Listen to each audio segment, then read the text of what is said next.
Good afternoon from Kennedy Space Center in Florida. My name is Stephen Clark, editor of Spaceflight Now. Welcome to our live coverage of the launch of a SpaceX Falcon 9 rocket scheduled for 2:13 p.m. Eastern Standard Time, 1913 UTC. This mission will be carrying 40 internet satellites for OneWeb to join that company's fleet of broadband internet satellites. With this mission, these 40 satellites adding to OneWeb's fleet, the company will have 582 active satellites in its constellation, very near the 588 satellite threshold needed for worldwide blanket coverage for broadband service. You're looking live at Space Launch Complex 40 at Cape Canaveral Space Force Station. We're about 4 miles away, looking out toward the east, toward the Falcon 9 rocket, which as you can see is vertical at this time, awaiting liftoff in about an hour and 12 minutes or so from now. This mission will mark SpaceX's 16th launch of the year. As you may be aware, the company is aiming for as many as 100 Falcon launches this year with the Falcon 9 and Falcon Heavy. The company is currently on pace for a launch about every 4.5 days or so since the start of the year. This is SpaceX's third launch for OneWeb and OneWeb's 17th launch overall.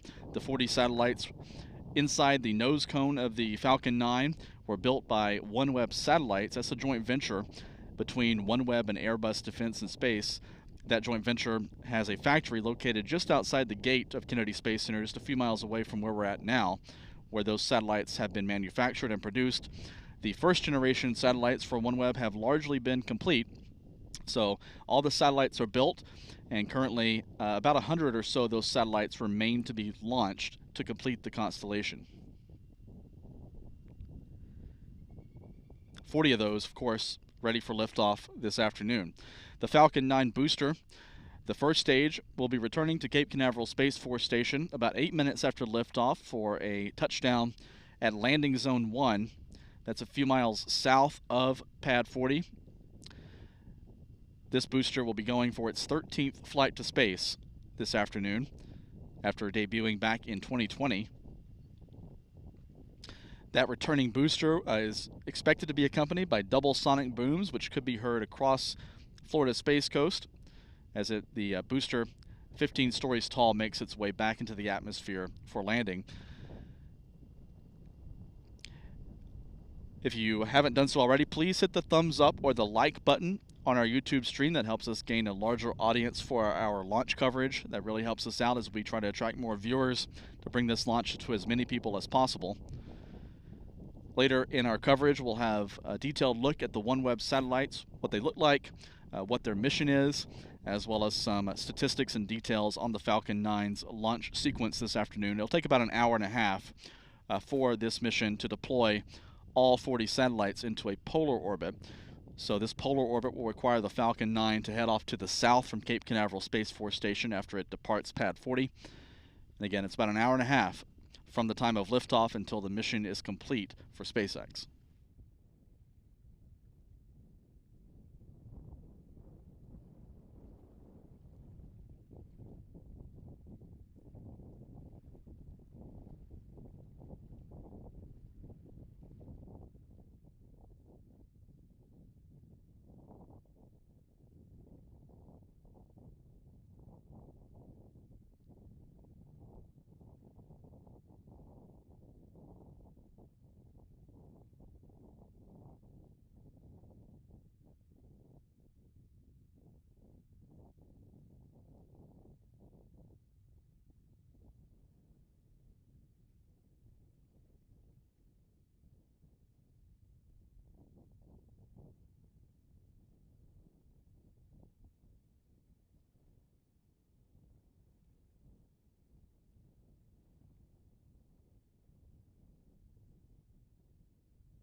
Now, about 1 hour away from the launch of SpaceX's Falcon 9 rocket from Pad 40 at Cape Canaveral Space Force Station. Again, this mission will be launching 40 internet satellites for OneWeb. Just about a mile and a half to the north at Space Launch Complex 41, United Launch Alliance is currently rolling its first Vulcan rocket out to the pad from the vertical integration facility. It'll be moving out to the pad for a series of wet dress rehearsals. We believe there are 3 fueling demonstrations planned over the coming days and weeks to load first the booster stage of the Vulcan rocket, and then to load the Centaur upper stage, and then a final wet dress rehearsal to load both stages at the same time. And then later on, perhaps in a few weeks to a month or so from now, ULA plans a flight readiness firing, a hot fire test of the Vulcan rocket's 2 BE-4 main engines. That'll be about a 6-second firing on the pad with both engines throttling up to full power. That'll be a final checkout of the Vulcan rocket before it is rolled back to the vertical integration facility, which is the building you see off to the right of the vehicle on the mobile launch platform. And then once back into the hangar there, it'll be integrated with its payload, which consists of 2 internet satellites for Amazon's planned Kuiper broadband constellation, which is very similar to what OneWeb and what Starlink is doing. So a 3rd mega constellation will soon be deploying satellites with Amazon's Kuiper constellation. 2 of their first demonstration payloads will be on this maiden flight of the Vulcan rocket. The other payload is Astrobotics' Peregrine lander, a commercial moon lander carrying a suite of payloads to the moon for NASA. So a very interesting mission, not only the inaugural launch of the Vulcan rocket, but a mission to the moon, as well as a mission that will inaugurate Amazon's planned broadband constellation. So 3 different goals on this upcoming test flight of the Vulcan rocket, each of which newsworthy and interesting on their own. And right now, ULA is rolling the Vulcan rocket without its payload fairing and without its strap-on satellite rocket boosters. This is the core stage, the main stage booster, and the Centaur upper stage integrated together out to Pad 41 for a series of fueling tests. So that's happening right now, while about a mile and a half to the south at Pad 40, SpaceX is preparing a Falcon 9 rocket for liftoff in less than an hour at 2:13 p.m. Eastern Time. That is 19:13 UTC, and right now we're back live at Pad 40. We may check in again during our coverage once the Vulcan rocket nears the pad at Pad 41. We may give you another view of that later on. But right now, we're counting down 57 minutes to go until liftoff of SpaceX's Falcon 9 rocket.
Now 41 minutes and 14 seconds, 47 minutes and 14 seconds until liftoff of SpaceX's Falcon 9 rocket from Cape Canaveral Space Force Station here in Florida.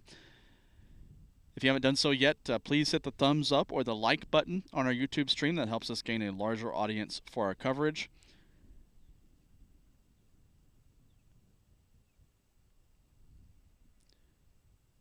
You're looking live at Space Launch Complex 40 at Cape Canaveral, where the 229-foot tall or 70-meter tall Falcon 9 is awaiting liftoff this afternoon. Liftoff is scheduled for 2:13 and 28 seconds, 2:13:28 Eastern Standard Time.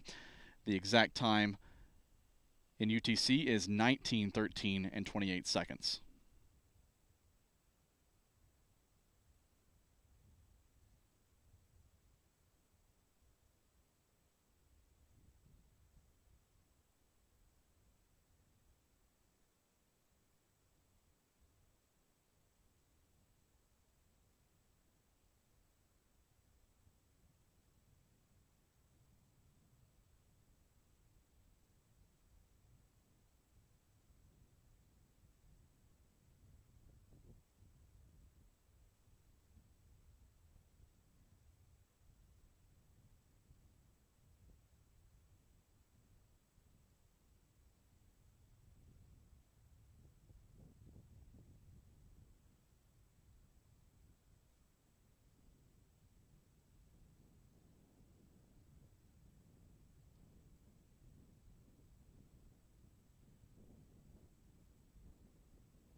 Let's take a look again at pad 41, where the ULA Vulcan rocket is now inside the gate to pad 41.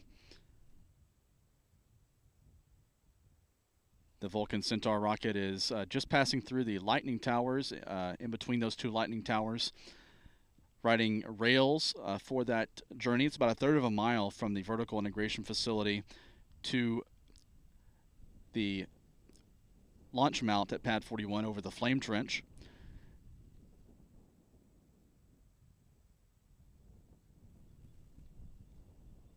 We saw the Vulcan rocket emerge less than a half hour ago from the vertical integration facility, and the mobile launcher platform is making good time on the way to pad 41. This is a newly built launch platform, which ULA calls the VLP, the Vulcan Launch Platform. ULA has a different mobile launch platform, the MLP, for the Atlas V rocket. There are still nearly a couple of dozen Atlas Vs left to fly, including 7 missions on the Atlas V launch schedule for Boeing's Starliner crew capsule program, the first of which, with astronauts on board a test flight, is scheduled to launch this spring. The Vulcan rocket currently is targeted for its inaugural test flight no earlier than May the 4th. So ULA hasn't launched any missions so far this year, but they're gearing up for a couple of big ones with the debut of the Vulcan Centaur rocket and the first Starliner flight with astronauts on board the Atlas V in a couple of months.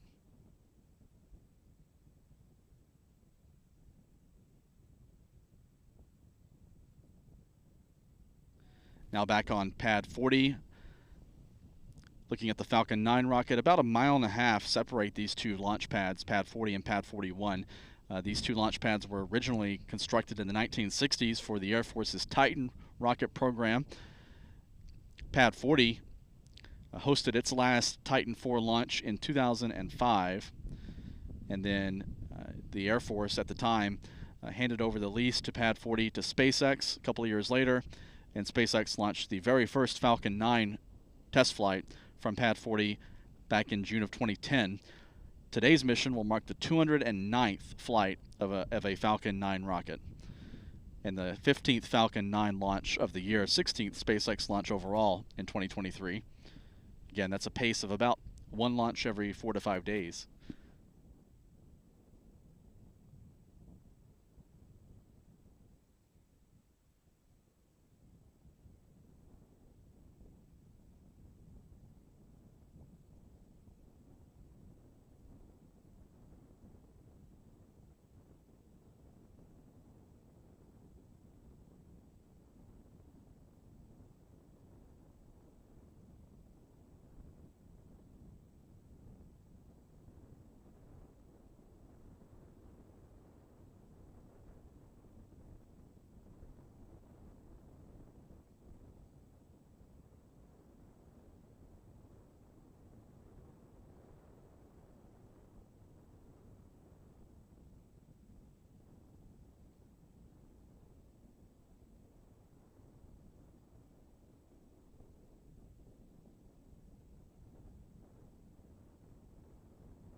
Now less than 39 minutes until liftoff. The next major milestone in SpaceX's countdown will be the pre-launch readiness poll. The SpaceX launch team is stationed in a control room just outside the south gate to Cape Canaveral Space Force Station. That's the Launch and Landing Control Center. And there are a couple of dozen engineers in that room right now monitoring various systems on the Falcon 9 rocket, as well as ground systems at Pad 40. They're also in contact with officials from OneWeb on the readiness of those 40 satellites on top of the Falcon 9 rocket. And, of course, they're in contact with the Space Force Eastern Range, the Range Operations and Control Center, or ROC, as it's known, is inside the gate to the Space Force Station. That's where the teams there are monitoring weather, and they're also monitoring any air traffic that may be in the area, right? But the range officials right now will be monitoring air traffic and marine traffic to make sure the range is clear for liftoff.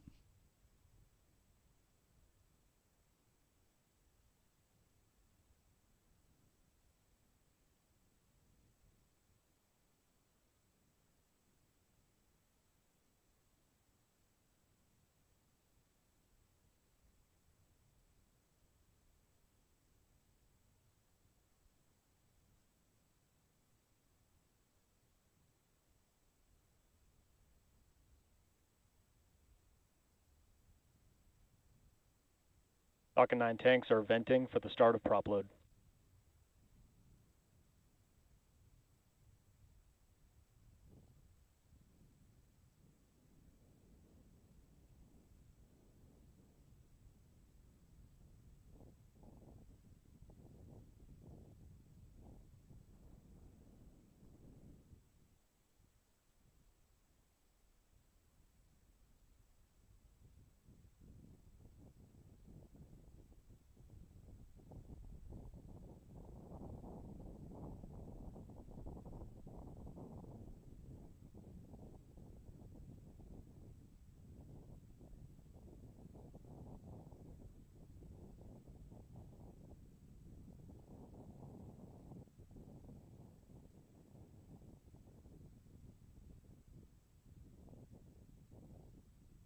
This is LD briefing the abort instructions.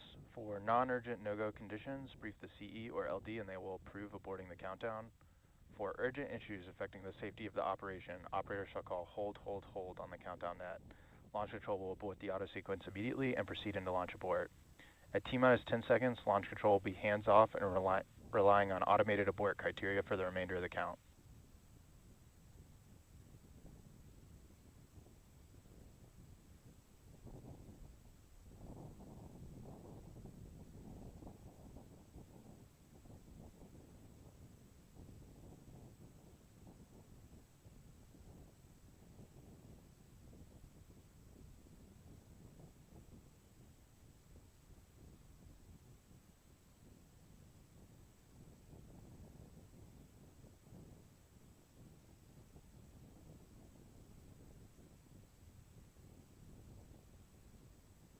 Launch auto sequence has started.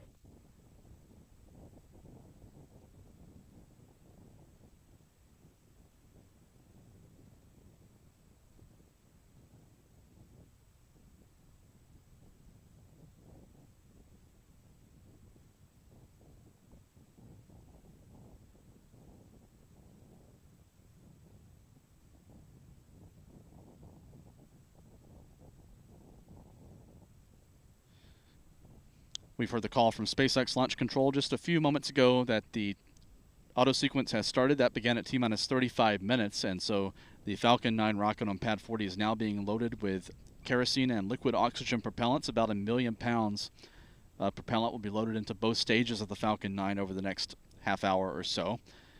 The fueling process, the tanking process begins with loading rocket-grade kerosene known as RP1 or Rocket Propellant 1 into both stages of the Falcon 9. So that's currently being pumped into stage 1 and stage 2.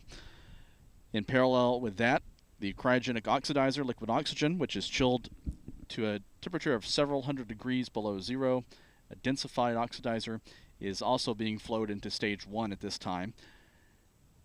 The upper stage liquid oxygen tank won't be loaded until beginning around T-minus 16 minutes.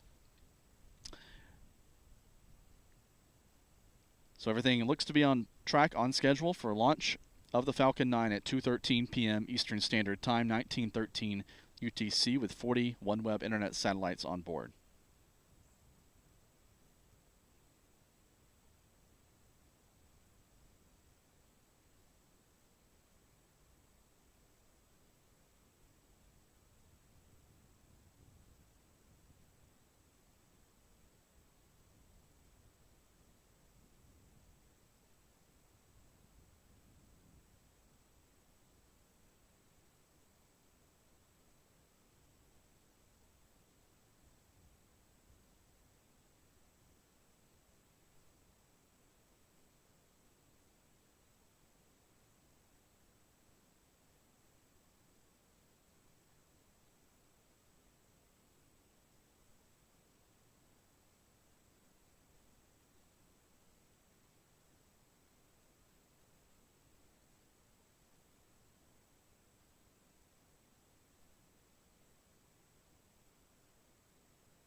T-minus 30 minutes and counting. Now about 5 minutes into the propellant loading process this afternoon at Cape Canaveral Space Force Station for the Falcon 9 rocket. At this time, helium pressurant should also be loading into the Falcon 9. This is the cryogenic helium that is used to maintain pressure inside the Falcon 9's propellant tanks as the fuel and oxidizer are consumed in flight. The helium is stored in high-pressure storage tanks inside the propellant tanks on both stages of the Falcon 9 rocket, and that helium is injected into those propellant tanks as needed throughout the flight.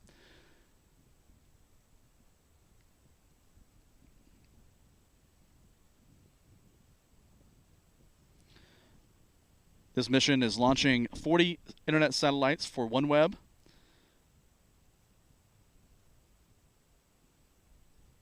These satellites are stacked in a configuration similar to what you see on the right. This photo on the right comes from a previous mission that launched on a SpaceX rocket back in December with 40 satellites. 40 satellites also on this mission, so it looks very much the same.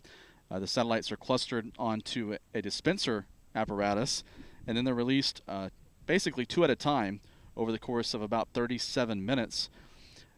And then an hour and 35 minutes after launch, all 40 satellites should be deployed. At that point, OneWeb ground teams, which has operations and control centers in London and near Washington, D.C., will be attempting to make contact with all 40 satellites through a network of ground stations around the world. These satellites are built by a company called OneWeb Satellites, which is a joint venture between Airbus and OneWeb. This joint venture has a factory just outside the gates of Kennedy Space Center, where these satellites are manufactured and tested before they're shipped off to the launch site. Each spacecraft is about the size of a dorm room refrigerator. They each weigh about 325 pounds, or about 147.5 kilograms. After deploying from the dispenser on the Falcon 9, they'll unfurl solar arrays. They'll activate their ion propulsion system, which uses xenon gas as a fuel. These ion thrusters will be used to raise the orbit of the satellites from the roughly 600-kilometer or 373-mile injection orbit that the Falcon 9 will put them in, up to about 1,200 kilometers, so they'll double their altitude above the Earth using their own ion engines before entering service in the OneWeb constellation. Each satellite has KU band user beams. These are the beams that actually connect with the consumers, with the clients and customers of OneWeb, and they use Ka band gateway links to basically link up with the global internet to relay those services to their users.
Now about 26 minutes remaining until launch time. Here's a look at the countdown timeline for this afternoon's Falcon 9 launch.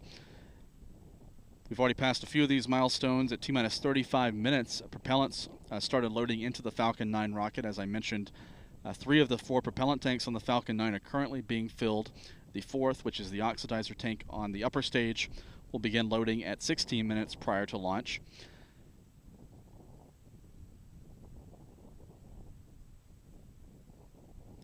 At T-minus 7 minutes, the Falcon 9's Merlin 1D engines, 9 of those engines at the bottom of the first stage, will be thermally conditioned for flight. This is a procedure known as chill down. So a small amount of the supercold liquid oxygen will be flowed through some of the engine plumbing to thermally condition those components, protect them against the risk of thermal shock when that oxidizer flows in a more rapid fashion into the engines at engine startup. At 5.5 minutes, the RP1 or kerosene loading should be complete. And then at 4.5 minutes prior to launch, the strong back, that's the structure just to the right of the Falcon 9, will be retracted to an angle of about 1.5 to 2 degrees from the Falcon 9 rocket. It'll swing back in a more rapid way at liftoff to clear the way for the Falcon 9 to begin its climb off the pad. At T-minus 2 minutes, the liquid oxygen loading should be complete.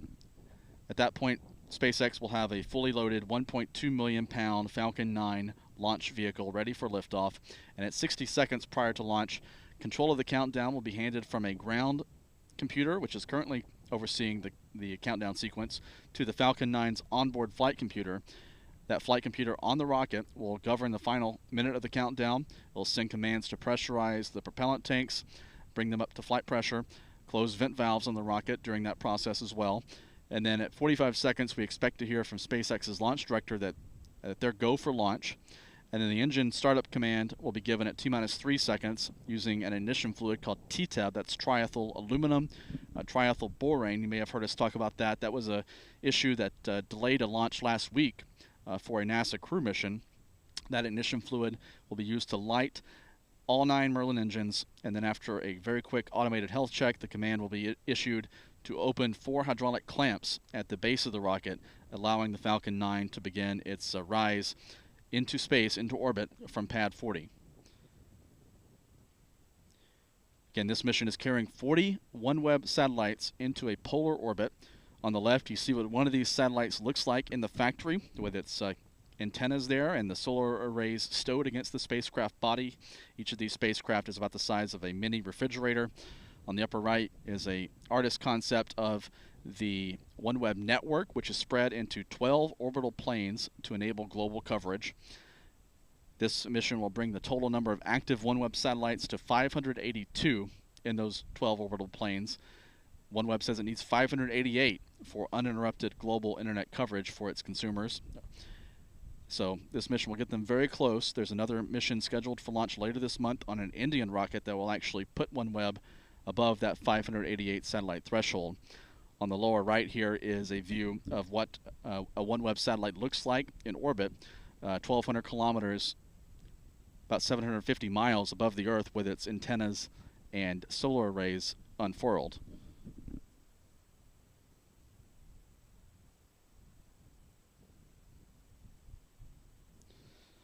After liftoff, the Falcon 9 will be heading initially to the southeast from pad 40 to clear the beach, to clear the land area around the Cape, and then it'll make what's known as a dogleg maneuver, a slight right-hand turn using thrust vectored from its engines to head along a corridor off to the south, just east of due south, flying parallel to the east coast of Florida. It'll fly just off the coast, just a couple of miles. The ground track will take it just a couple of miles off the coast of West Palm Beach, and then out over the Straits of Florida and Cuba, and then the Caribbean Sea before heading out over South America. This mission is using the southern launch corridor from the Cape, heading for a polar orbit inclined 87 degrees to the equator. And of course, as we mentioned at the start of our broadcast, if you weren't listening then, the Falcon 9 booster, the first stage, will be returning to landing zone 1 about 8 minutes after liftoff for recovery. That landing zone is located about Stage 1, Pogo. About 9 miles south of pad 40.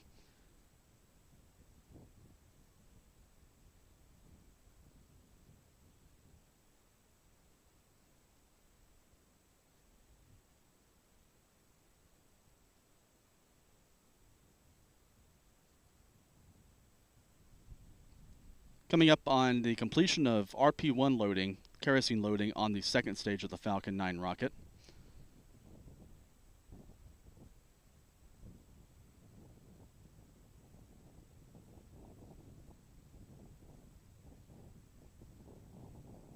Stage 2, RP1 load is complete. And we just heard the call from SpaceX Launch Control confirming that the second stage RP1 load is complete. So the upper stage has its full load of kerosene fuel.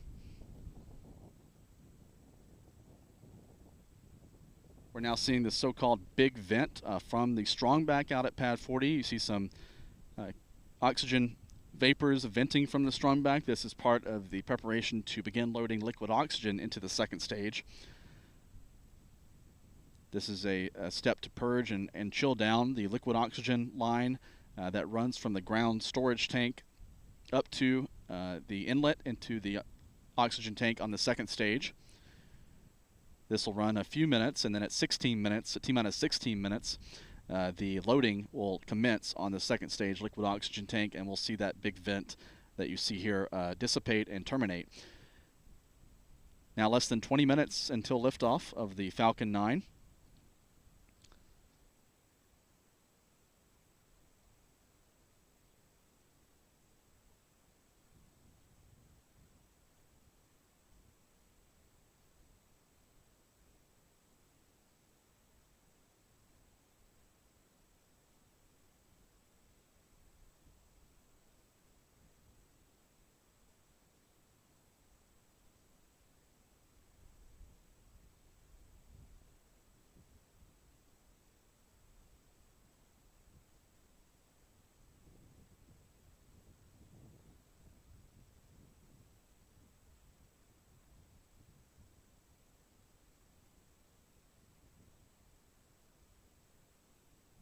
Let's check in one more time before the Falcon 9 launch and take a look at pad 41, about a mile and a half to the north of pad 40, where the SpaceX Falcon 9 is being fueled at this time.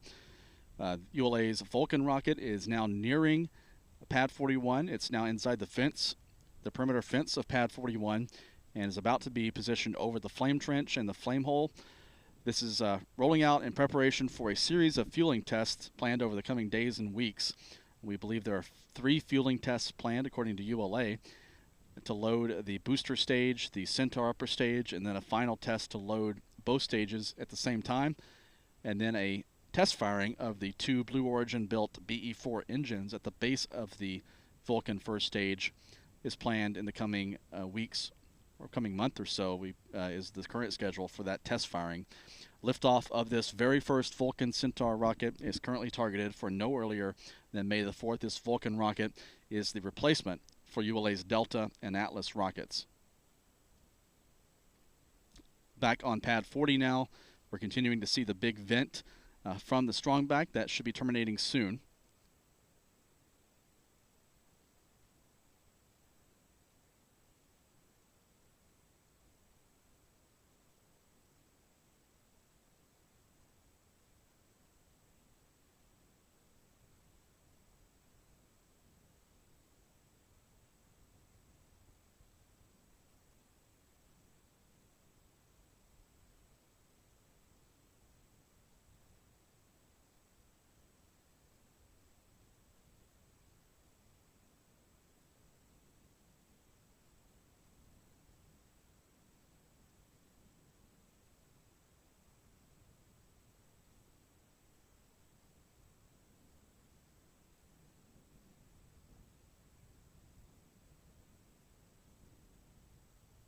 We've seen that vent terminate. We should hear a call for liquid oxygen loading on stage 2. Launch load has started. And there's the call from Launch Control confirming stage 2 liquid oxygen loading is underway. This is the 4th and final propellant tank to be loaded this afternoon. Liftoff remains scheduled for 2:13 p.m. Eastern Time.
Again, if you're just joining us and you haven't done so yet, please hit the thumbs up or the like button here on our YouTube stream. That helps us gain a larger audience for our coverage. We want to bring this launch of SpaceX's Falcon 9 rocket to as many people as possible, and you can help us do that by hitting the thumbs up or the like button as the SpaceX countdown continues to target 2:13 p.m. Eastern Time, 1913 UTC for liftoff, 14 minutes away.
Spacecraft is on internal power. The 40 OneWeb satellites have just transitioned to internal power now. They're operating off their battery supply and have switched off the external power supply, so they're now operating off their own batteries until they are able to deploy their solar panels in orbit and begin recharging those batteries. Here's a look at the two mission patches for this mission. On the left is the SpaceX mission patch showing the OneWeb logo as well as the Falcon 9 logo. This is the third SpaceX launch for OneWeb. On the right is the OneWeb mission patch for this launch. It's the 17th OneWeb launch overall, so they call it launch number 17. And you see the words LEO, low Earth orbit, there. That's the destination for these 40 satellites on this mission. With these 40 satellites, OneWeb will have 582 active satellites in their constellation.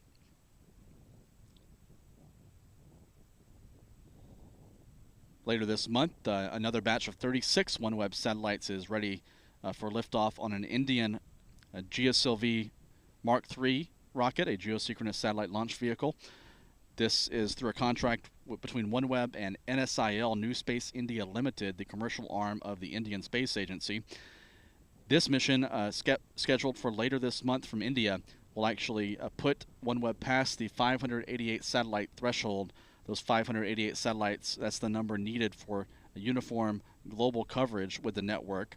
OneWeb plans another launch with SpaceX later this month, or later this year, this summer, a rideshare with Iridium on a SpaceX Falcon 9 rocket to launch an additional batch of OneWeb satellites as spares for the constellation.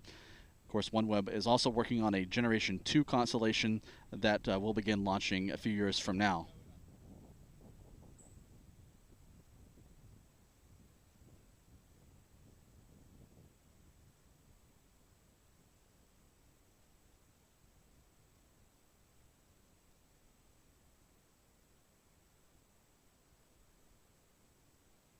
Now inside of 9 minutes until liftoff.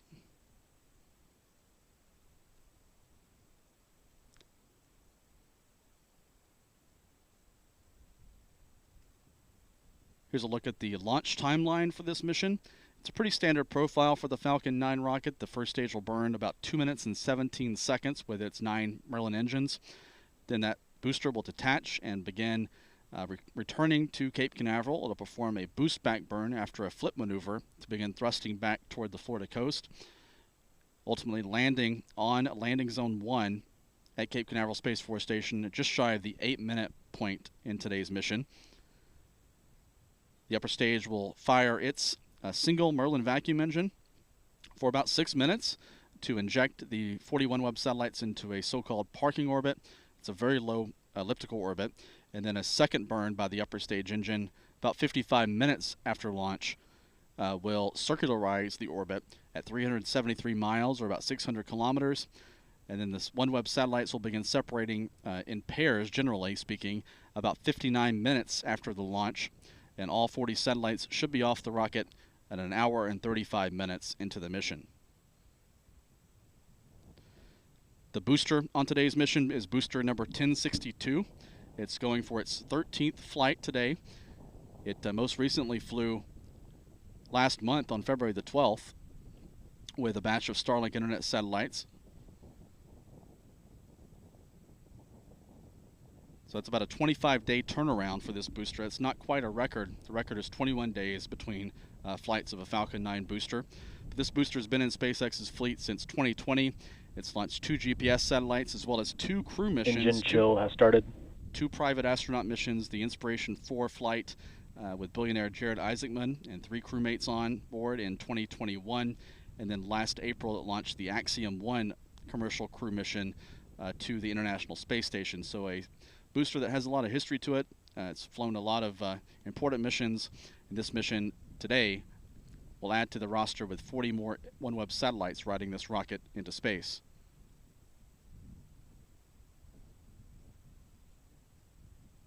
Again, the first stage booster will be returning to Cape Canaveral Space Force Station to landing zone 1. Here's an illustration from SpaceX showing the maneuvers that the booster will take. It'll perform a flip maneuver after separating from the upper stage. Stage 1, RP1 load is complete. And then perform an boost back burn with 3 of its engines, an entry burn with 3 of its engines to slow down for landing, and then a final burn with a single engine, the center engine, while the landing legs deploy to settle onto landing zone 1 at Cape Canaveral Space Force Station. This booster, again, going for its 13th launch and landing today.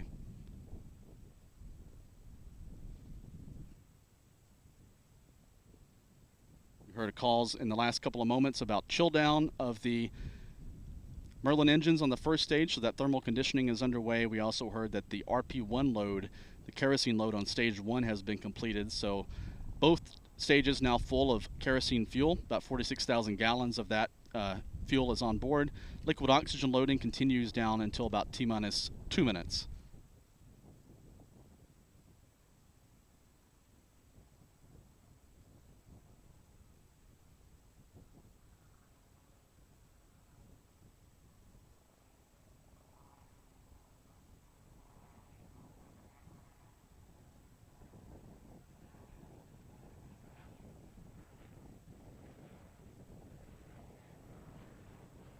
Falcon 9 tanks are pressurizing for strong back retract. Now less than 5 minutes until launch.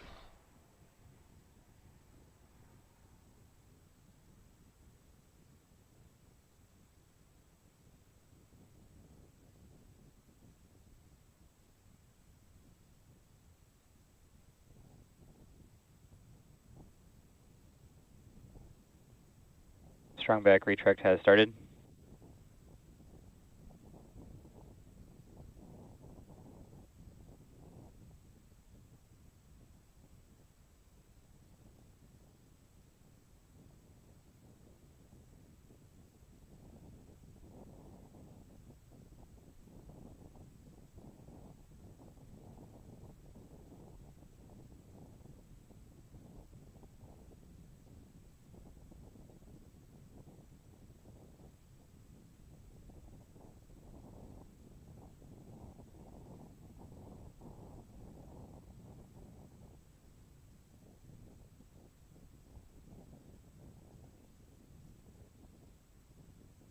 The strong back next to the Falcon 9 rocket is now being retracted into position.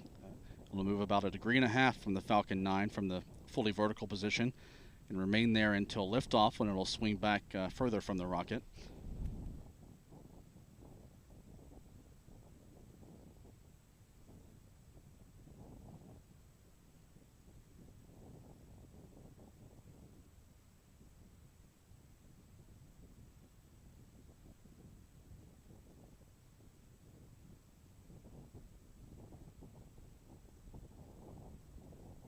Stage 1 LOX load is complete. And stage 1 POGO.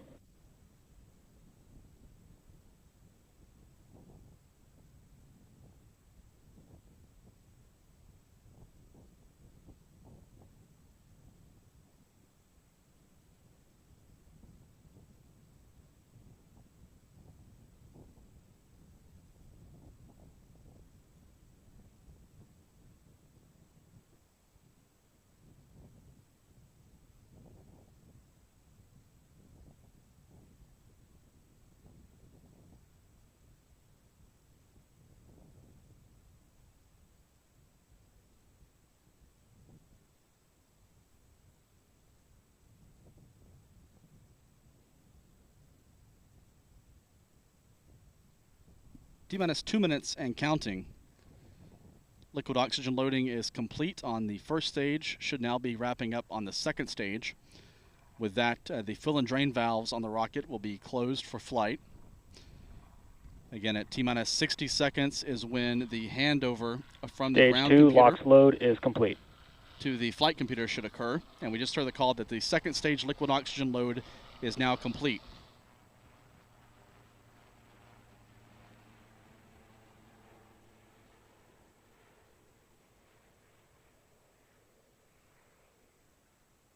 Launch gas closeouts.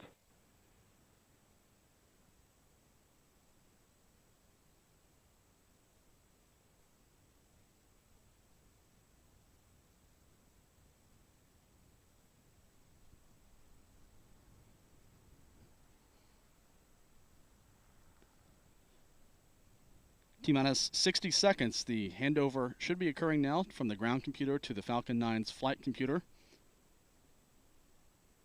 Falcon 9 is in startup.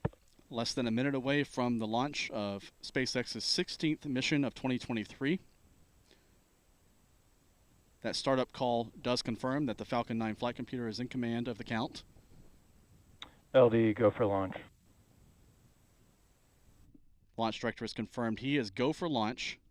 30 seconds to go. 25.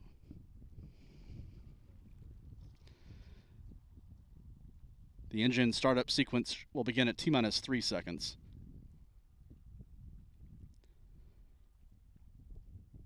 T-minus 10, 9, 8, 7, 6, 5, 4, 3, 2, 1. Engine start and liftoff. Liftoff of SpaceX's Falcon 9 rocket with 40 more OneWeb satellites.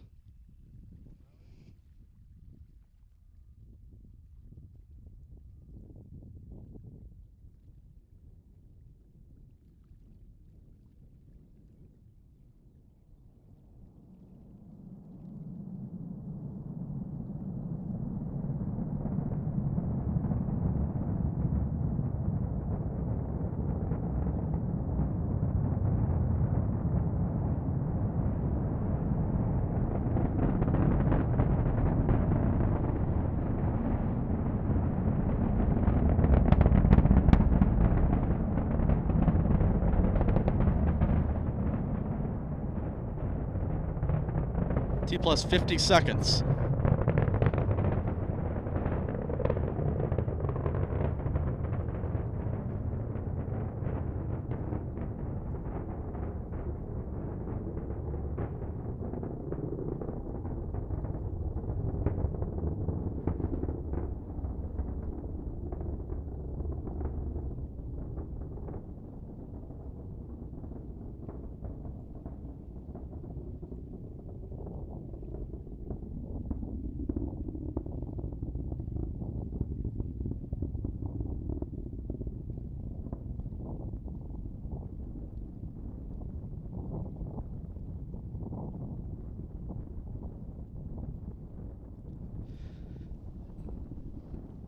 Everything looking good so far. A minute 45 seconds into the flight. We hope you enjoyed the sound of the 9 Merlin engines as they produced 1.7 million pounds of thrust. Falcon 9 now in the stratosphere. T plus 2 minutes, less than 20 seconds away now from main engine cutoff, followed a couple of seconds later by stage separation. You can see the Falcon 9 heading off to the southeast and then south from Cape Canaveral.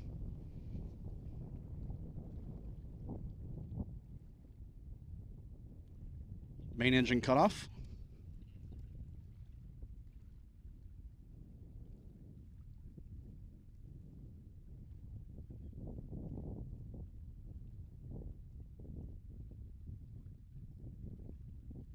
Seen stage separation.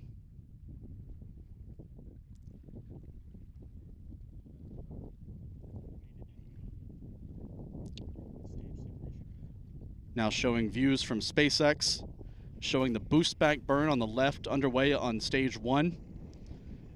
And the upper stage engine on the right is has ignited for its 8-minute burn to inject the 40 OneWeb satellites into their preliminary transfer orbit. The booster performing its boost back burn to return to Cape Canaveral for landing.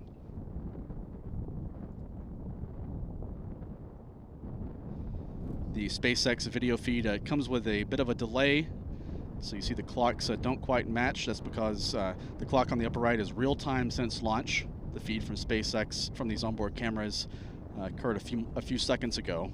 Stage 1 boost back shutdown. There's the call of boost back shutdown. So the boost back burn has been completed. That's the burn to reverse course for this Falcon 9 booster. Thrust it back toward the Cape for Bearing landing. separation confirmed.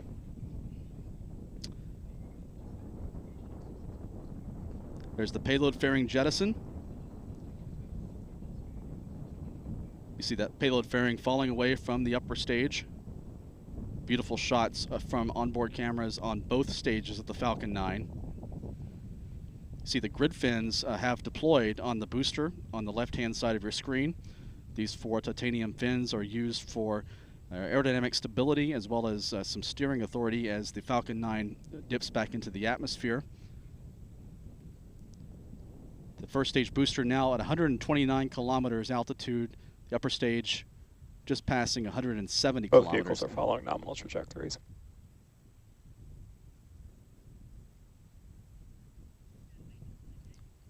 Four and a half minutes into the flight. The next major milestone will be the entry burn on the booster. That will be done using 3 of the 9 Merlin engines on the first stage. This retrograde maneuver will slow the rocket down as it falls deeper into the thick layers of the atmosphere. The entry burn is about a minute, 10 seconds away. Beautiful shots of scattered cloud cover over Florida Space Coast from the Falcon 9 booster pointing straight down, lining up for its landing at Cape Canaveral.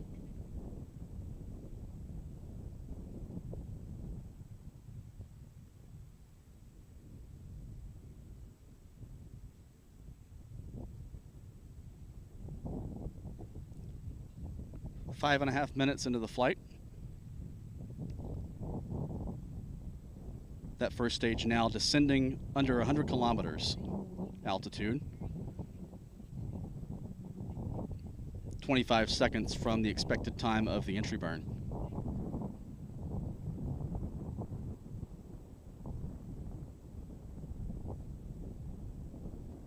See the coastline growing larger as the first stage descends. Standing by for the entry burn.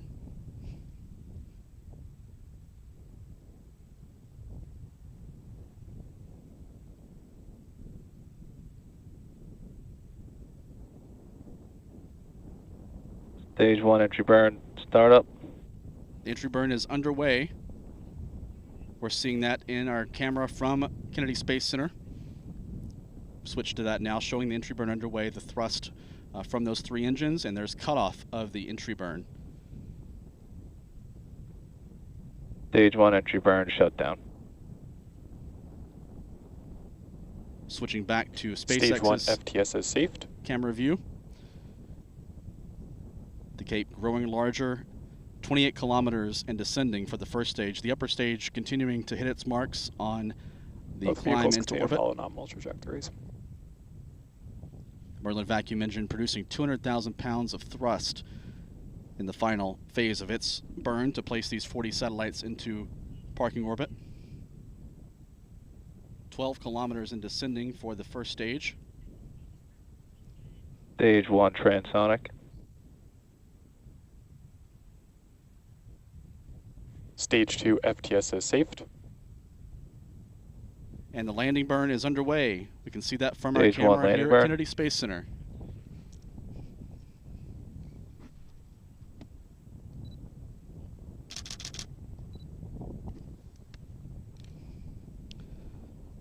Passing below the trees now, we'll switch back to SpaceX.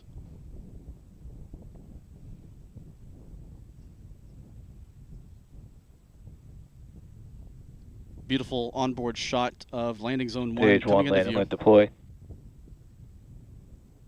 Landing legs have deployed. And landing confirmed. Falcon 9 booster Stage 1 1062 landing confirmed. is back at landing zone 1 at the Cape. We just heard Stage 2 2 is the sonic terminal booms guidance. here at Kennedy Space Center accompanying the booster's return.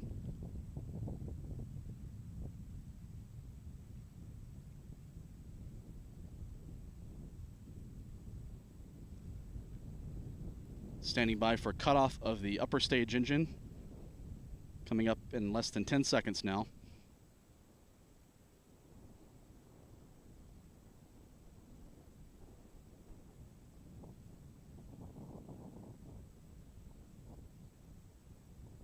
MVAC shutdown.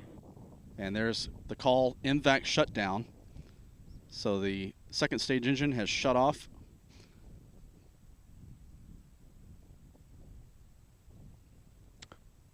Nominal orbit insertion. And there's the call, nominal orbit insertion. That's the critical call we're waiting for. So the 40 OneWeb satellites have arrived in their elliptical parking orbit. The upper stage will now coast for about 46 minutes or so before relighting for a very short 3-second burn that will circularize the orbit of the upper stage and these satellites at 373 miles, 600 kilometers altitude. And then at that point, the Falcon 9 will be ready to be, again, releasing the OneWeb satellites 2 at a time over the course of about a 35 to 40-minute sequence. All 40 satellites should be released from the Falcon 9 upper stage at 1 hour 35 minutes into the flight.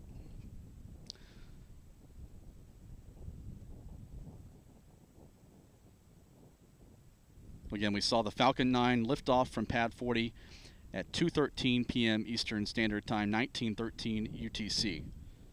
And the 40 satellites now in orbit. This tracking map from SpaceX shows the upper stage flying over the Caribbean Sea, about to cross over the region around Panama, Costa Rica, and then head south over South America and the Pacific Ocean.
Now passing 12 minutes, or passing 13 minutes since the launch of the Falcon 9 rocket. By all accounts, it was a smooth launch and liftoff sequence and orbit insertion. We saw the first stage booster return to landing zone 1 about 8 minutes after liftoff for an on-target landing, completing this booster's 13th flight to space. Right now, the upper stage of the Falcon 9 is coasting in orbit with the 40 OneWeb satellites in tow. Another burn of the upper stage engine is planned at T plus 55 minutes. That'll be a very short 3-second maneuver to set the stage for the beginning of the payload deployment sequence 59 minutes into the flight.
"17 minutes since the launch of SpaceX's Falcon 9 rocket. As you can see, it's currently flying off the coast of Peru, heading off the west coast of South America, passing west of Chile in the next few minutes.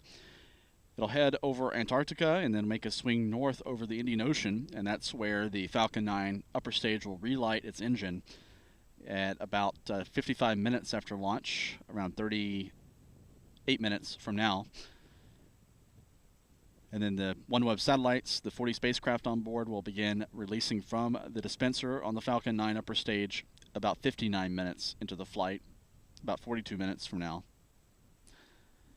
While we're waiting for the next event, while the rocket is coasting, we want to bring you another look at ULA's Vulcan Centaur rocket On Space Launch Complex 41, the rocket has arrived at the pad after its rollout from the vertical integration facility.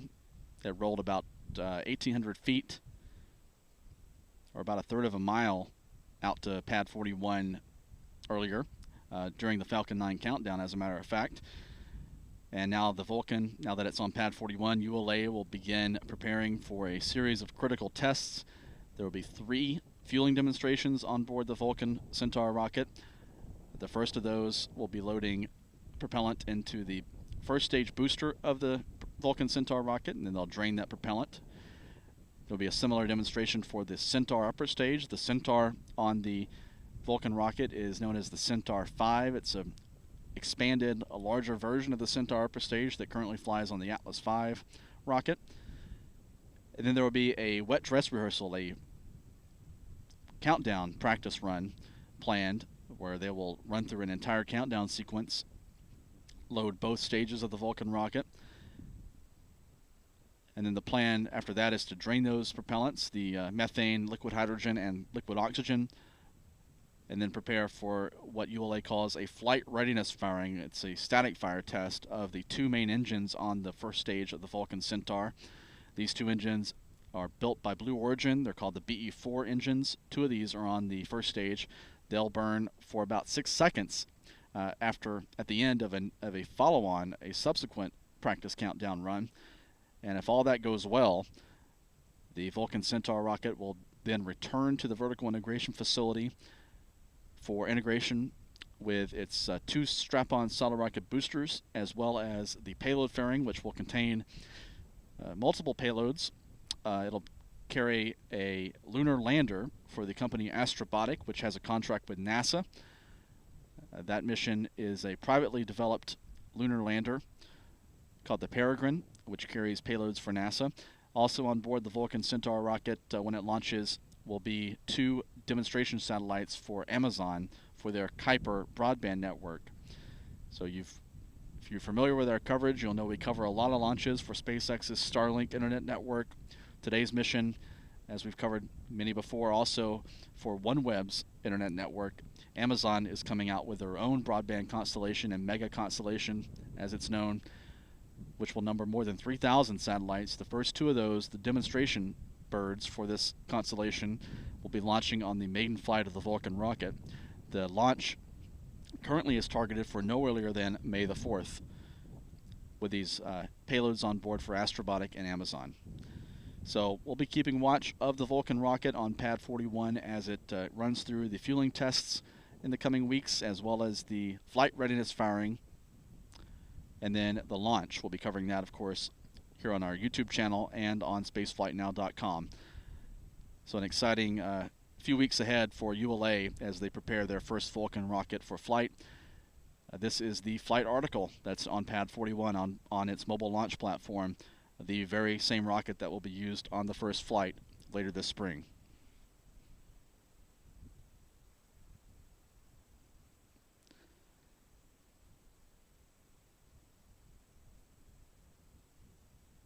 So again, the Falcon 9 is in orbit. Now about 34 minutes away from the upcoming restart burn, the second ignition of the upper stage engine. We'll have updates closer to that burn, and we hope to get live video from the rocket as it completes that second stage engine restart and then begins the payload deployment sequence. We'll bring that to you live on the Acquisition screen. of signal, Punta Arenas.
Expected loss of signal.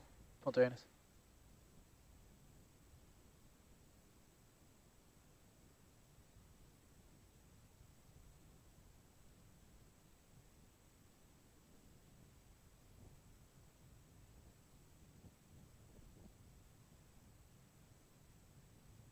Acquisition of signal. Control.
Expected loss of signal, troll.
Now 50 minutes, 30 seconds since the launch of SpaceX's Falcon 9 rocket from Cape Canaveral Space Force Station. As you can see, the upper stage is noted on this map heading north over the Indian Ocean west of Australia.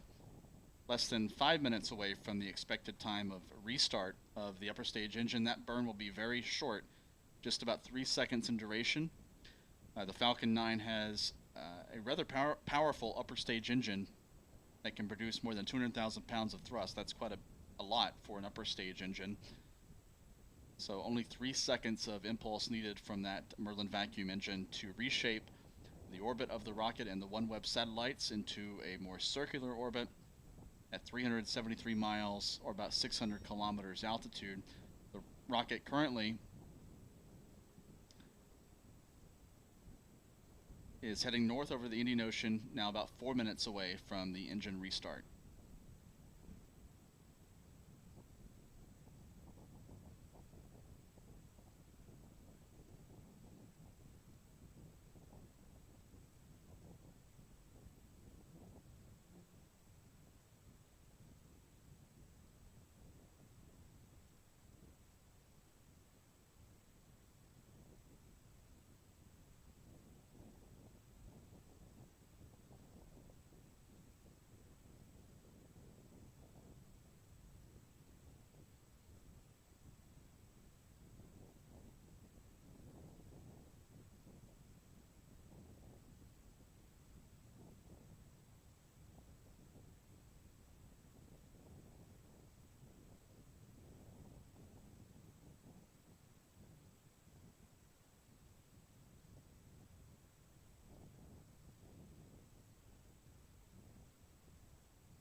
Acquisition of signal, Maldives, Diego Garcia.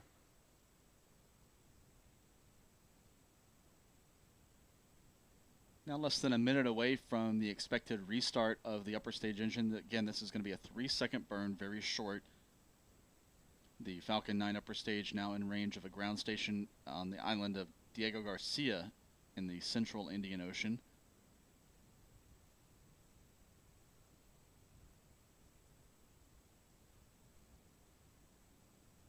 T plus 55 minutes. That restart is expected in about 15 to 20 seconds.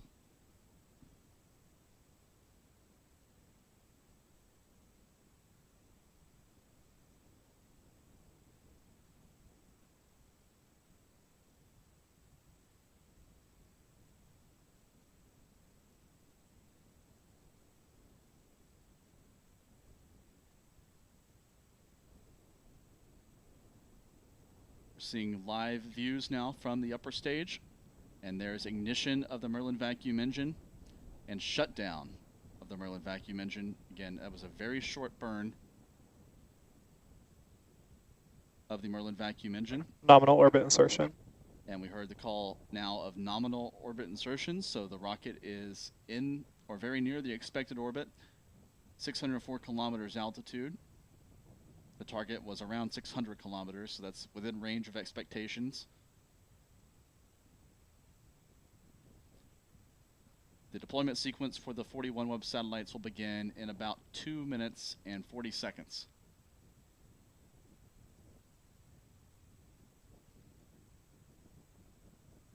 While we wait for that, we want to recap what this mission is all about.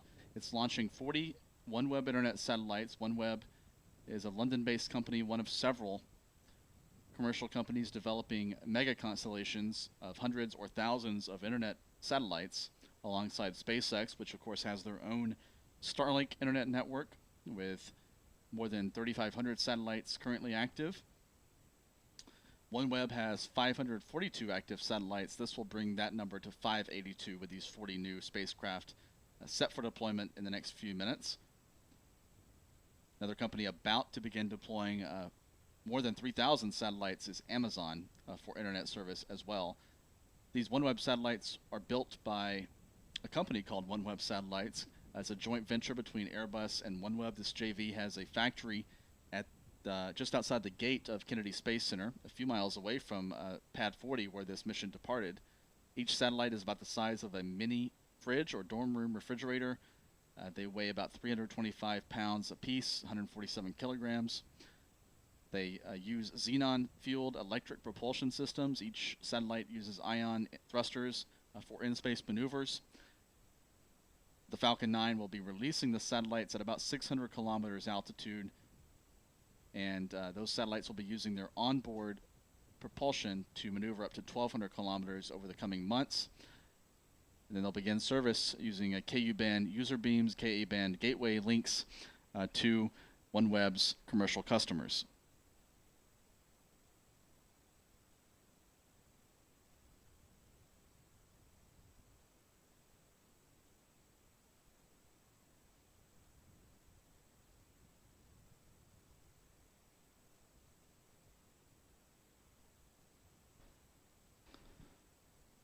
We're seeing views now from the Falcon 9 rocket showing one of those OneWeb satellites fastened to its deployment mechanism.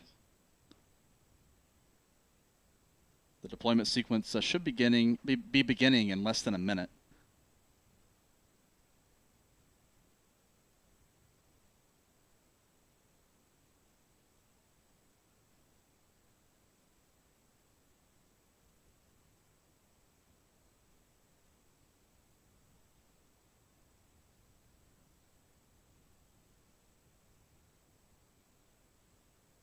Standing by for the release of the first two OneWeb satellites. The rocket is passing in nighttime right now over the Indian Ocean. We're not sure if we'll see all of the deployments from this camera view. OneWeb, Sat Alpha 1 and Alpha 5, separation confirmed.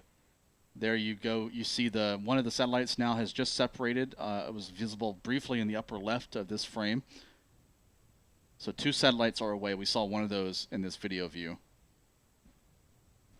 The satellites will be deploying at intervals of every 30 seconds or so in 3 batches. So OneWeb, Sat Alpha 4 and Alpha 8, separation confirmed. So there will be a series of deployments and then a break and then another series of payload separation events and then another break and then a final phase of the payload deployment sequence to get all 40 satellites off the rocket.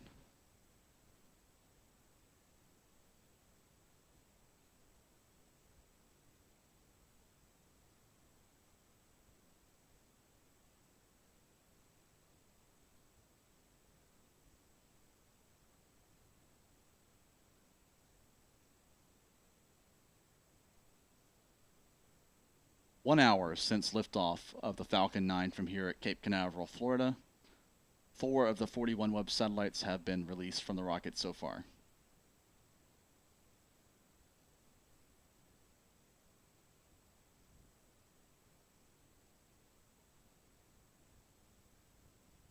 OneWeb, Sat Bravo 1 and Bravo 5, separation confirmed.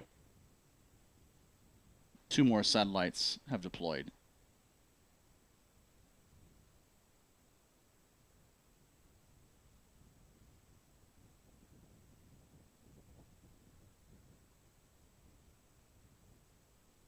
OneWeb, Sat Charlie 1 and Charlie 5, separation confirmed.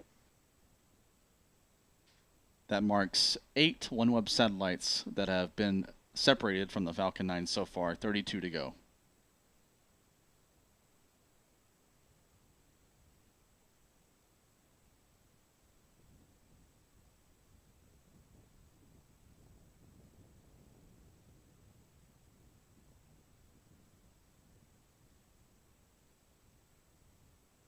OneWeb, Sat Alpha 2 and Alpha 6, separation confirmed. Great shot here of one of those OneWeb satellites releasing from the Falcon 9 rocket and its dispenser. Each of these satellites is about the size of a small refrigerator. Once free of the rocket, the satellites will each deploy their solar panels and begin checkouts. Ground teams stationed at OneWeb Mission Control Centers in London and near Washington, D.C. will be overseeing the checkout sequence for each spacecraft. 10 satellites have now deployed.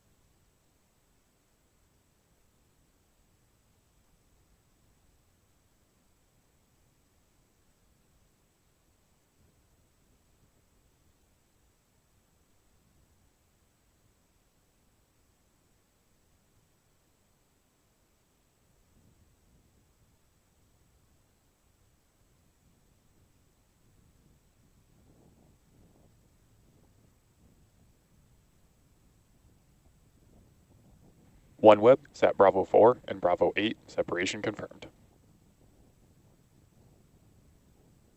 That marks 12 satellites confirmed deployed from the Falcon 9, 28 to go.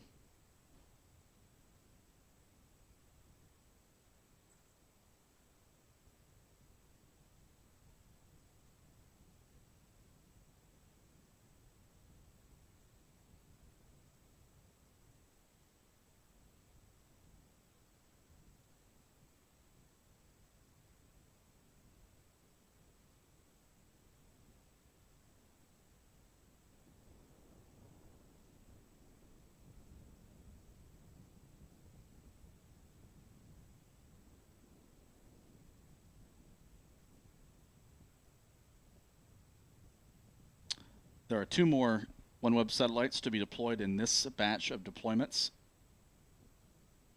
So we're standing by for that in about 30 seconds or so. But then there'll be a gap of about 10 minutes before the payload separation events pick up again.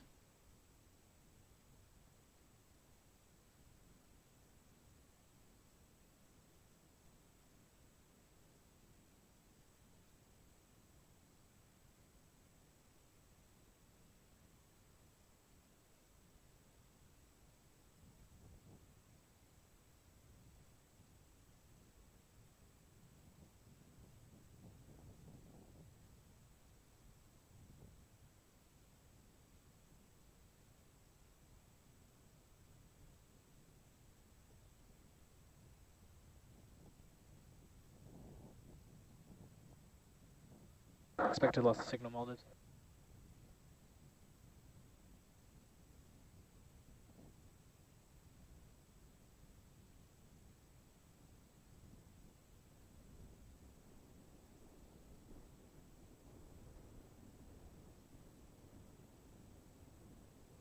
The Falcon 9 is passed out of range of a ground station in the Maldives.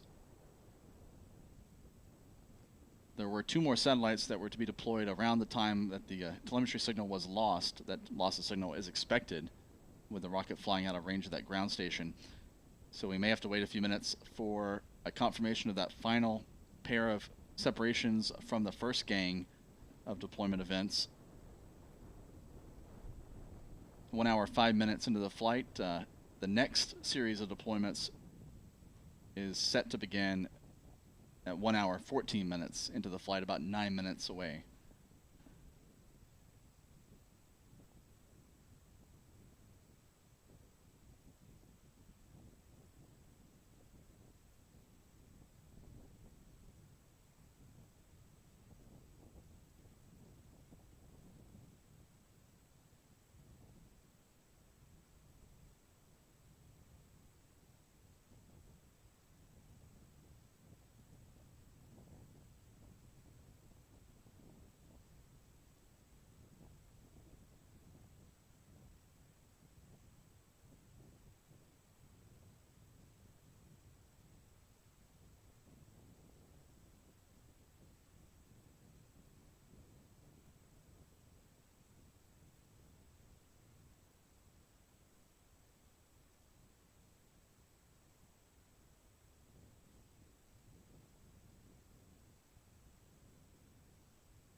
Now 1 hour 17 minutes since liftoff of SpaceX's Falcon 9 rocket. On the right side of your screen you can see the empty pad 40 where the Falcon 9 departed at 2:13 p.m. Eastern Time, 1913 UTC.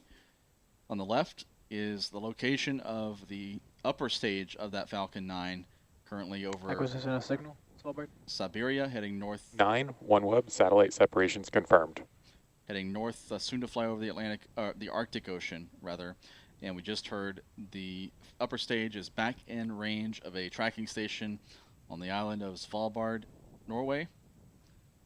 And more satellites now deploying from the Falcon 9. OneWeb, sat Delta 4 and Delta 8, separation confirmed.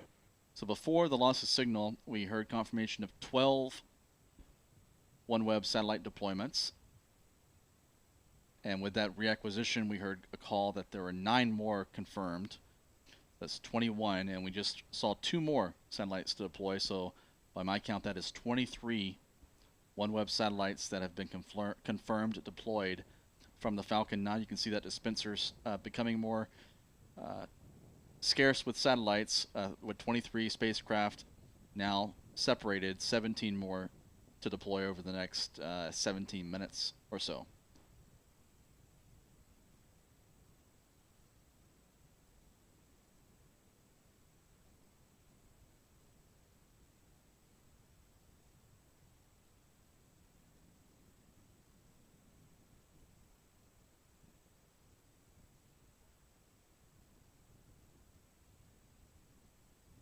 OneWeb, sat Delta 3 and Delta 7, separation confirmed. So that should be 25 OneWeb satellites deployed now.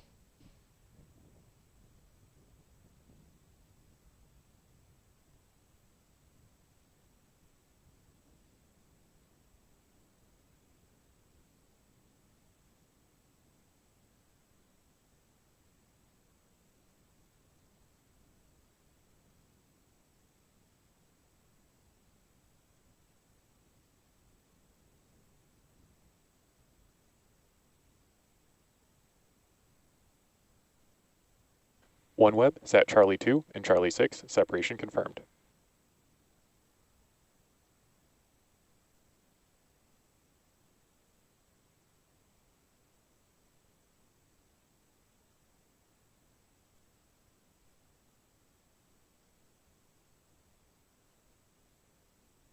That's 27 satellites deployed from the Falcon 9 rocket.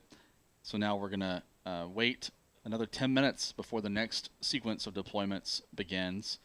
That sequence will include the final 13 deployment events for OneWeb, and the last pair of OneWeb satellites should be free of the Falcon 9 rocket at 1 hour 35 minutes and 18 seconds into the flight. The Falcon 9 is currently overflying the Arctic Ocean. It'll make a swing south over Canada in the next few minutes.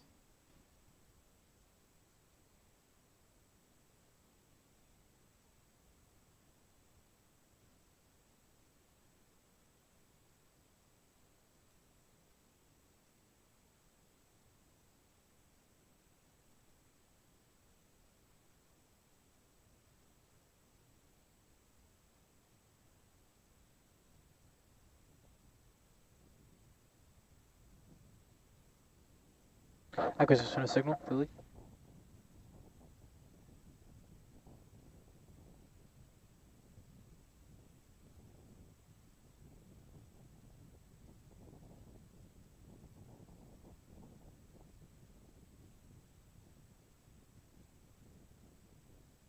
A tracking station in Greenland has now acquired signals from the Falcon 9 rocket. The payload deployments will resume at about 1 hour and 30 minutes into the flight.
1 hour, 27 minutes into the flight. Getting some more nice onboard camera views from the Falcon 9 rocket's upper stage. Appears to have lost that signal briefly. Those signals are being relayed through a ground station in Greenland as the rocket passes over the far northern territories of Canada, heading south. There's the engine bell of the Merlin vacuum engine on the upper stage. That engine fired 2 times on this afternoon's flight to place these satellites into their expected orbit. 27 of the 40 OneWeb internet satellites on this mission have been confirmed deployed from the Falcon 9 rocket. 13 more separation events to go. Of the 13 satellites still to separate, 12 will separate in pairs from the dispenser on top of the upper stage, and there will be 1 single satellite separation event for a total of 13.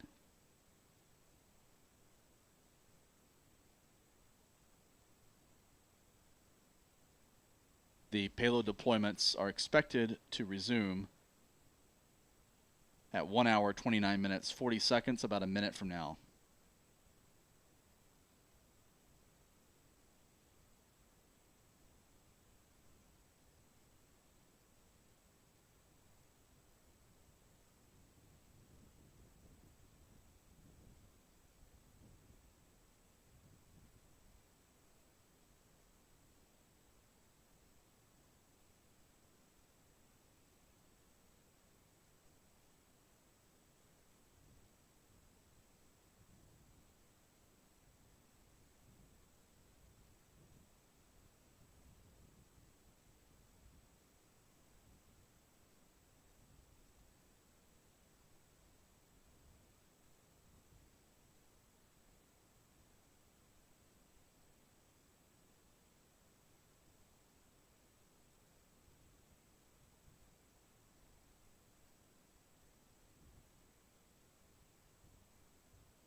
OneWeb, sat Echo 3 and Echo 7, separation confirmed.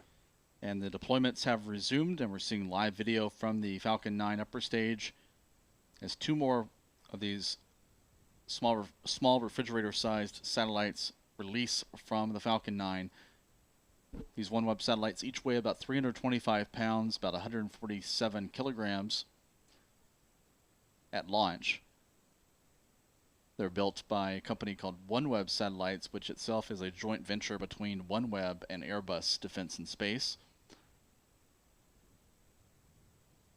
11 more satellite deployments to go before this mission is complete.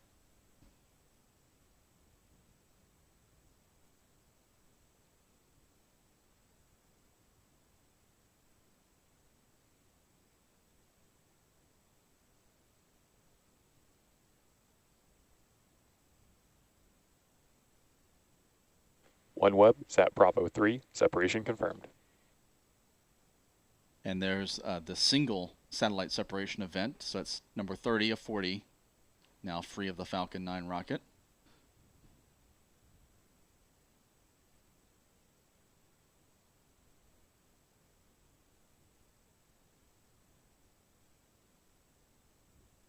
OneWeb, sat Delta 1 and Delta 5, separation confirmed.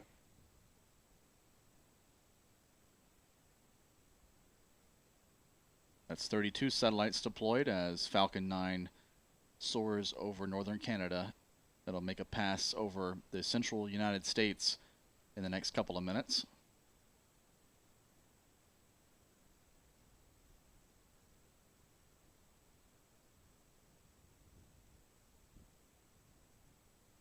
The Falcon 9 completing its first orbit of the Earth since lifting off from here at Cape Canaveral about an hour and a half ago. Once all 40 satellites are free of the Falcon 9 upper stage, that upper stage will perform a deorbit burn and target a destructive re-entry back into the atmosphere. Expect to lost the signal, Philly.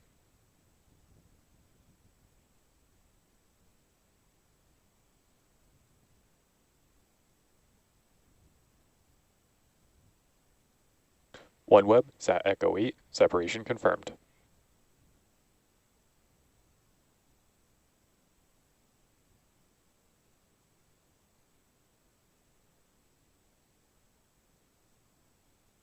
OneWeb, Sat Echo 4, separation confirmed. And with those two deployments, 34 OneWeb satellites have been released from the rocket. 6 more to go.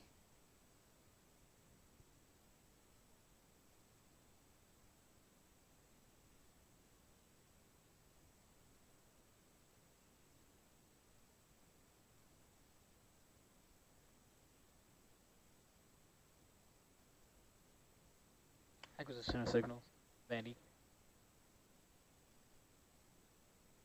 Getting some live video again from the rocket through a ground station at Vandenberg Space Force Base in California. That's the West Coast home for the Falcon 9 rocket. OneWeb, Sat Delta 2 and Delta 6, separation confirmed. 36 satellites deployed now, 4 more to go.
OneWeb, Sat Echo 2 and Echo 6, separation confirmed. 38 satellites now deployed from the Falcon 9 rocket. Meanwhile, while these satellites Acquisition of signal South Texas. continue deploying from the Falcon 9, 2 more to go, we've just heard confirmation from OneWeb that 16 of the OneWeb satellites have already been acquired by their own ground stations. So 16 satellites already in contact with OneWeb mission control, and that's a good sign that those satellites are alive and healthy.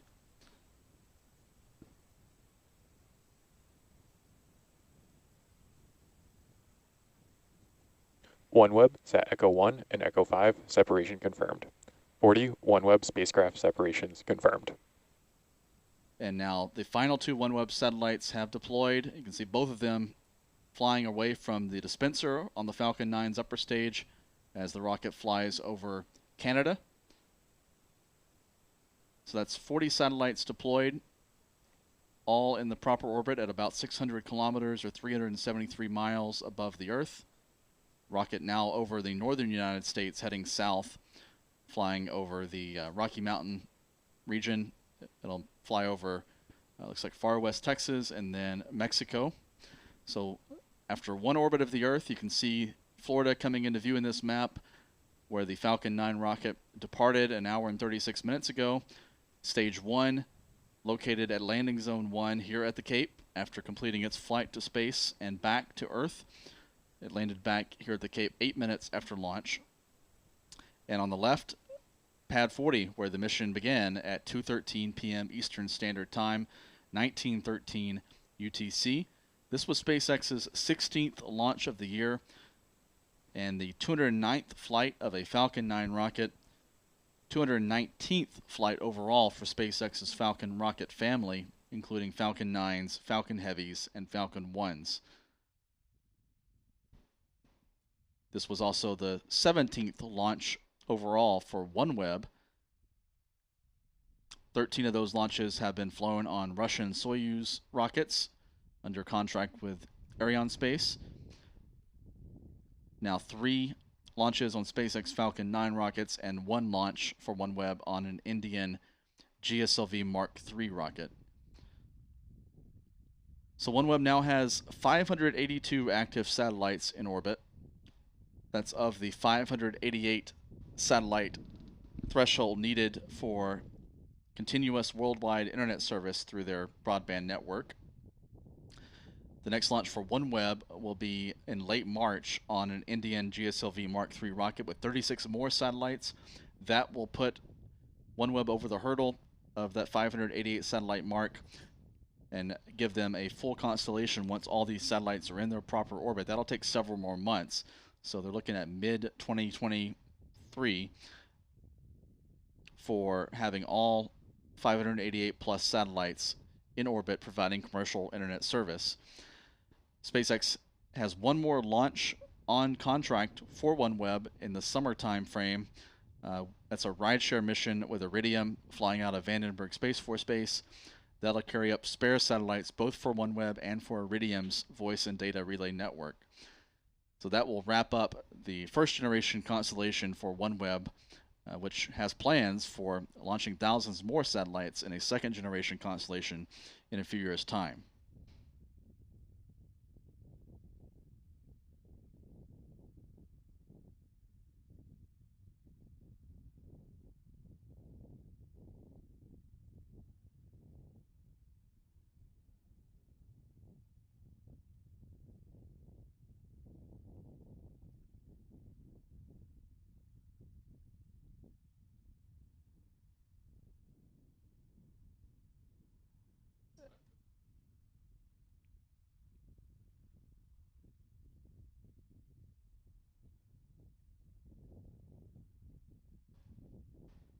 Before we wrap up our coverage, we want to look one more time over at Pad 41, just a mile and a half north of Pad 40, where the Falcon 9 launched earlier this afternoon. At Pad 41, United Launch Alliance has positioned its first flight-qualified Vulcan Centaur rocket on the launch mount on Pad 41 for a series of fueling tests planned over the coming days and weeks. These wet dress rehearsals will culminate in a flight readiness firing on the final practice countdown run. That flight readiness firing will ignite the two main engines, the BE-4 engines built by Blue Origin, for around 6 seconds on the launch pad. Those engines will ramp up to produce more than 1 million pounds of thrust during the hold down test firing. We'll have coverage of that flight readiness firing or hot fire test, of course, here on our Spaceflight Now YouTube channel and on spaceflightnow.com on our website. This Vulcan rocket is scheduled for launch, if all these tests go off without a hitch, no earlier than May the 4th, carrying multiple payloads, lunar lander for the company Astrobotic, as well as 2 internet satellites, Pathfinder demo satellites for Amazon's Kuiper network. And before we leave, we always like to take a look at the launches we'll be covering over the next few days. It's a busy weekend ahead with launches on Saturday from here at Cape Canaveral as well as at Wallops Island, Virginia. The launch from here in Florida will be streaming live on our YouTube channel. That's scheduled for Saturday, March the 11th. That's the next launch attempt for Relativity Space's Terran 1 rocket, their small to mid-class 3D printed launch vehicle that attempted to launch yesterday, but Relativity scrubbed the launch due to data that suggested liquid oxygen on the upper stage was too warm, warmer than required for a launch. So they're doing some more propellant conditioning, and we'll make another run at launch on Saturday afternoon. The launch window Saturday for Relativity's Terran 1 here at Cape Canaveral Space Force Station is running from 1 to 4 p.m. Eastern Time. That's 1800 to 2100 UTC. And we'll be streaming that live, of course, as I mentioned, here on our YouTube channel. Later in the evening at 6 p.m. Eastern Time, Rocket Lab will be launching an Electron rocket from their new launch pad at Wallops Island, Virginia. This is their second flight from Virginia, carrying 2 commercial radar Earth observation satellites for the company Capella Space. On March the 12th, on Sunday, Russia plans to launch a Proton rocket from the Baikonur Cosmodrome in Kazakhstan, carrying an Olymp military communications satellite. And then the next launch for SpaceX is targeted for Tuesday, March the 14th. That's another Falcon 9 rocket from Launch Complex 39A at Kennedy Space Center in Florida, carrying a Dragon resupply mission unpiloted cargo ship to the International Space Station. So those are the launches over the next few days we'll be covering here at Spaceflight Now. Also this weekend is the expected planned return of the Crew 5 mission from the International Space Station.